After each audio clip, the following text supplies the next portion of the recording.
Hi friends, once again welcome back to crazy world.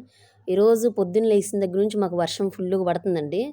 సరే అని చెప్పి చక్కగా పచ్చిమిరకాయ బజ్జీ తినాలనిపిస్తుందని చెప్పేసి ఆ, పచ్చిమిరకాయలు అంటే మనకి కావాలన్నప్పుడల్లా బజ్జీ వేసుకునే పచ్చిమిరకాయలు దొరకవు కదండి. అందుకని మామూలు పచ్చిమిరకాయలు కాకపోతే కొంచెం లావుగా ఉన్నాయి అని చెప్పేసి దాంట్లో మజ్జిగ కట్ చేసేసి దాంట్లో ఉన్న ఇత్తనాలన్నీ తీసేసానండి. తీసేసి దీనికి ఇప్పుడు మనకు స్టఫింగ్ పెడుతున్నాయి కదా, అదేంటంటే పుట్నాలు ఒక 2 స్పూన్స్ కానీ 3 స్పూన్స్ కానండి. తర్వాత చింతపండు తీసుకొని దాంట్లో స్టఫింగ్ పెట్టేశాను.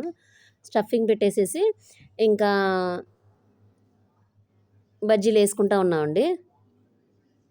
ఫస్ట్ మామూలుగా ఫస్ట్ వేసేసాము. వేసిన తర్వాత మళ్ళీ పిండిలో మళ్ళీ డిప్ చేసి మళ్ళీ వేసాము. చాలా అంటే చాలా బాగా వచ్చినాయి.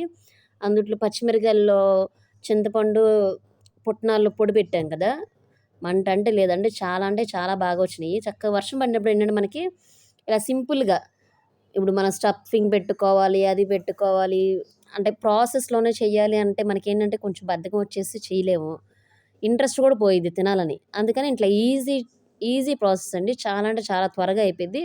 జస్ట్ వితిన్ 10 మినిట్స్లో అయిపోద్దండి. స్టఫింగ్ అంటే మనకి ఆల్రెడీ చింతపండు పులుసు మనం రెడీగా పెట్టుకుంటాం అప్పుడప్పుడు, అలా ఫ్రిడ్జ్లో పెట్టుకొని ఎప్పుడైనా పులిహోర చేసుకోవాలని అది ఉంటుంది. కాబట్టి పుట్నాలు ఏముందని జస్ట్ ఒక 2 స్పూన్స్ వేసేసి మిక్సీ పెట్టామంటే అయిపోయింది.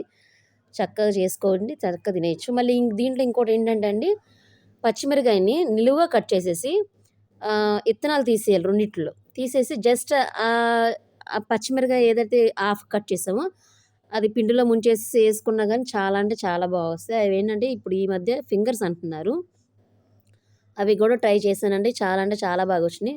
చక్కగా వర్షానికి వేడి వేడిగా చక్కగా తినేసా. మీకు వర్షం వచ్చినప్పుడు మీరు ఏం చేస్తారో కామెంట్స్లో తెలియచేయండి. Thank you once again. Please subscribe to crazy world.